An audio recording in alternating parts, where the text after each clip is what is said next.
In one of my many videos, I said I was going to memorize something like images without any memory techniques. Now, I can't remember what I was trying to improve at that specific video, but I did memorize images without any memory techniques, and it was a lot harder than I thought. And so what I had to do was I had to close my eyes when I switched between images. So the first one was like a sunset, and then when I was ready, I was like, okay, close my eyes, arrow, next one. Oh, we have this like water cannon with the sun. Okay. And so I had to close my eyes because naturally my brain was trying to connect these images together. And the only way for me to kind of prevent that was to close my eyes, but also get lost in the image. So when I went to like the pumpkins, I was like, okay, pumpkins look good. Look at them. They're really cool looking. You know, they have like weird texture. Close my eyes. Next one, car. Car, it's really red. And look at the blue sky. So I was saying things to distract myself because I really wanted to connect everything in some sort of story just automatically, which was really interesting. But what happened overall is that there's this principle that talks about you remember the beginning information and the end information, and everything in between kind of gets lost. So as you could tell, this is true to that because the middle is where everything got screwy.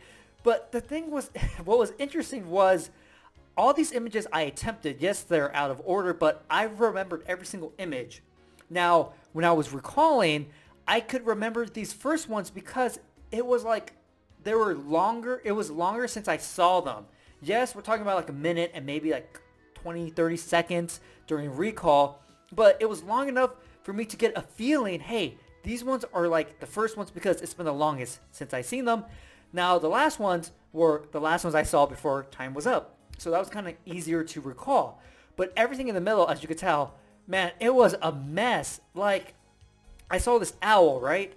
But I couldn't remember where it came from. I saw the owl, but there was no way for me to find out what position it was in all these images. And that was really interesting. So for all this middle part, I could not figure out for the life of me where they belonged.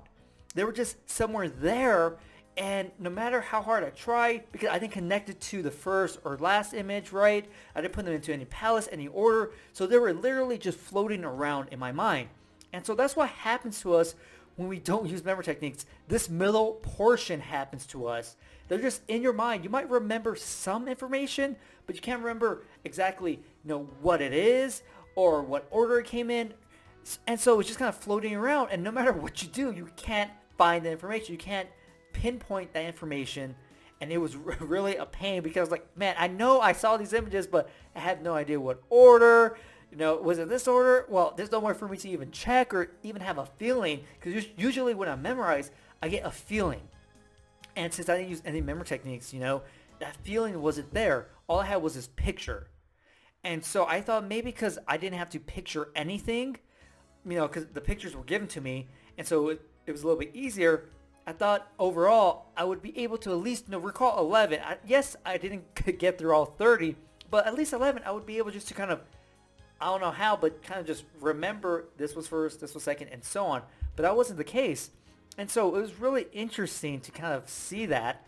And it's really interesting to see that when you've been practicing memory techniques for a long time, your mind naturally wants to use them in whatever aspect it is. So I didn't have a memory palace set up. Usually when I do images, I do 2 images per location. So I have a memory palace with 15 locations in it.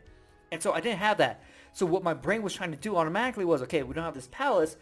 Story method. Connect everything in one big story. And so that's what I was trying to do, and that's why I had to close my eyes and get lost in the picture.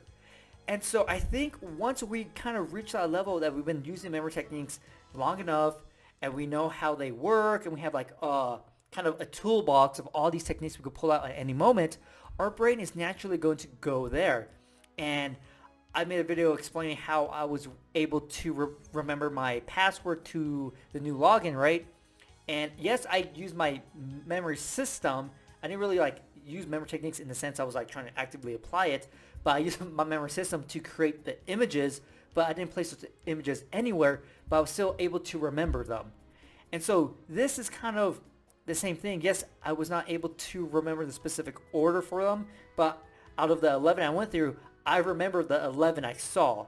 And of course, you probably saw different like videos or like different like slideshows that show, hey, you can remember images that you saw.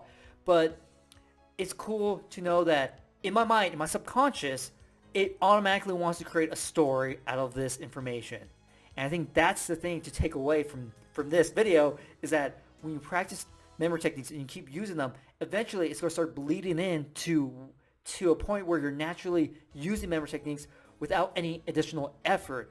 And that is something we're trying to get to when we use memory techniques, is that holy grail. We just apply them automatically. And so this is a very, very, very simple set of information, because I'm given the image, so I don't really have to think. A story method, just connecting everything in one big story, gets everything in the exact order that I need it to be.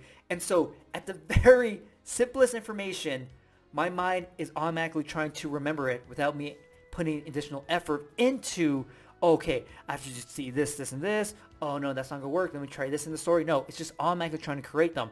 And that's what I was finding. It was so weird. And so at what point that happens for you and everyone else, I don't know. But it will happen at some point when you do practice memory techniques enough.